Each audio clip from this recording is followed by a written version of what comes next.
അമ്പലക്കുളക്കടവിൽ വെച്ചോ മുണ്ടകപ്പടവരമ്പിൽ വെച്ചോ മാൻമിഴിയാം പൂങ്കിളിയെ കണ്ടു ഞാൻ. അമ്പലക്കുളക്കടവിൽ വെച്ചോ മുണ്ടകപ്പടവരമ്പിൽ വെച്ചോ മാൻമിഴിയാം പൂങ്കിളിയെ കണ്ടു ഞാൻ. കാട്ടുചെമ്പക ചന്തം നല്ല നാട്ടുമഞ്ഞളിൽ ഗന്ധം കണ്ടപ്പോൾ തൊട്ടേ കണ്ണിൽ കണ്ണായി നിന്നവളെ കണ്ണാടിപ്പൂവേ. അമ്പലക്കുളക്കടവിൽ വെച്ചോ മുണ്ടകപ്പടവരമ്പിൽ വെച്ചോ മാൻമിഴിയാം പൂങ്കിളിയെ കണ്ടു ഞാൻ.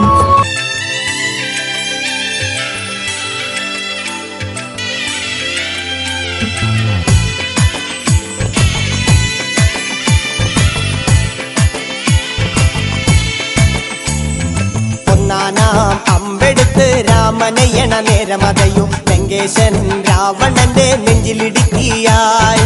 വല്ലാതെ മോഹമുണർന്നു മൈഥിലിയെ കട്ടതുകൊണ്ട് എന്തെല്ലാം മുകില് വന്നെന്റെ കൈലാസനാഥ.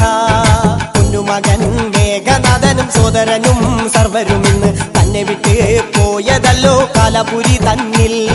പശ്ചാത്താപം നിറയണ് രാമന്റെ ശരമുനയാൽ മോക്ഷത്തിൻ പടി കടക്കാൻ മോഹമുദിച്ചല്ലോ.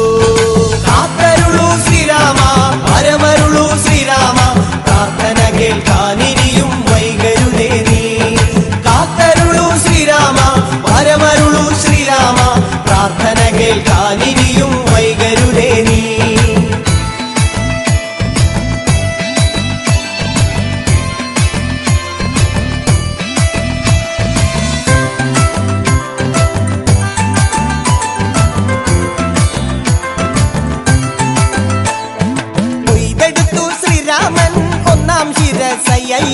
ദശമുഖനോ മോക്ഷത്തിനൊരു പടി കടന്നയ്യ. കൊയ്തെടുത്തു ശ്രീരാമൻ രണ്ടാം ശിരസയ്യ. ദശമുഖനോ മോക്ഷത്തിനിരുപടി കടന്നയ്യ. ആഞ്ജനേയ സ്വാമി അരികത്ത് രാമരാമേതി ജപിച്ചങ്ങു നിന്നു. ലക്ഷ്മണന്റെ ഉള്ളിനകത്തൊരു പുത്തിരി കത്തി വിരിഞ്ഞങ്ങു നിന്നു.